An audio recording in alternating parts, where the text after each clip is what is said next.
تو عالم برزخ موت اور قیامت تک کے سفر کا نام ہے۔ انسان کی یہ زندگی جو جی رہا ہے، یہ انسان کا وہ معاملہ جو آگے وہ بھیج رہا ہے۔ محدث دکن سیدی عبداللہ شاہ صاحب محدث دکن علیہ رحمہ نے اپنی کتاب میں ایک تمثیل کے ذریعے سمجھایا ہے، یعنی جس کی قبر کے معاملات آسان ہو جائے، جس کے لیے قبر آسان بن جائے، جس کے لیے برزخی احوال مطمئن بخش بن جائے، پھر میدان محشر یہ عالم ظہور حقیقت ہے۔ اب جو ریکارڈ ہوا، جو محفوظ کیا گیا وہ برزخ کے اندر، اب میدان محشر میں وہی کچھ بیان ہوگا جو اس نے جمع کیا تھا، اس نے ریکارڈ کیا تھا۔ ہم نے اپنی نشانیاں رکھی ہے، اس کا مشاہدہ اپنے محبوب صلی اللہ علیہ وسلم کو کروائے تو واقعی معراج کے اندر بے شمار راز اسرار رموز چھپے ہیں۔ آج کی ہماری گفتگو میں ہم کوشش کریں گے کہ واقعی معراج سے ہماری اس تاریک زندگیوں کے اندر روشنی کی جو شمع کیسے روشن ہو سکتی ہے، ہم واقعی معراج سے سبق آموز نتائج کیسے اخذ کر سکتے ہیں۔ آج ہماری گفتگو کا یہ موضوع یہ ماحصل ہے، سفر معراج اور اس کے اندر جو عجیب معاملات جو آقا علیہ السلام نے مشاہدہ کیے ہیں، جہاں انسان کی عقلیں دنگ رہ جاتی ہے۔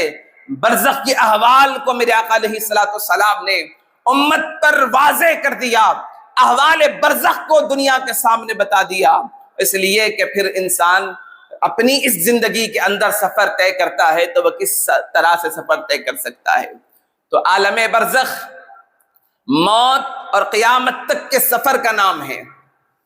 انسان کی یہ زندگی جو جی رہا ہے، یہ انسان کا وہ معاملہ جو آگے وہ بھیج رہا ہے۔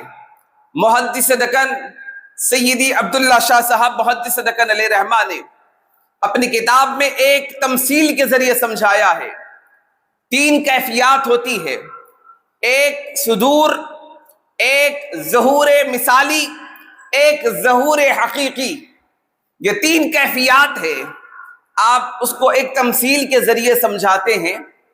ریکارڈنگ ہوتی ہے، الفاظ زبان سے جو نکلے ہیں وہ الفاظ صدور ہے، اور جو محفوظ ہو جاتے ہیں وہ مثالی ہے۔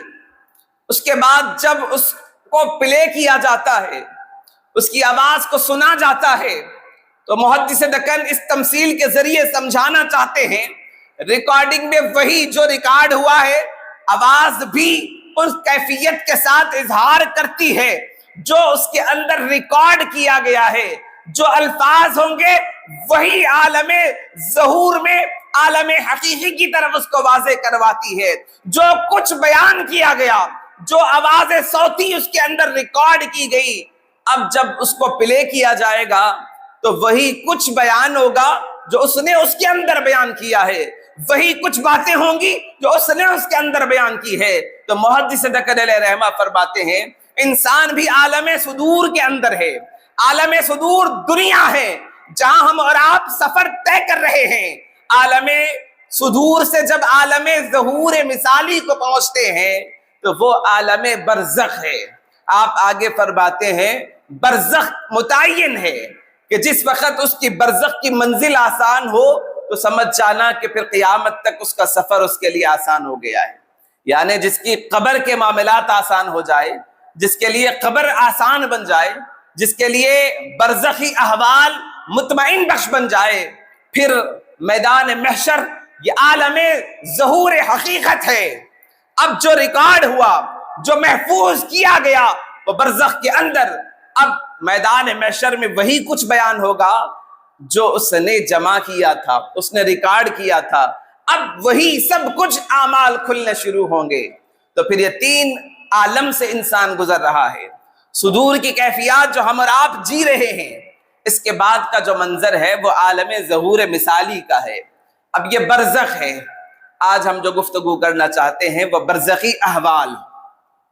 حضور پاک علیہ السلام واقعہ معراج سفر کیے، ساری جلسہ معراج کے اندر آج رات آپ اس کو سماعت کریں گے۔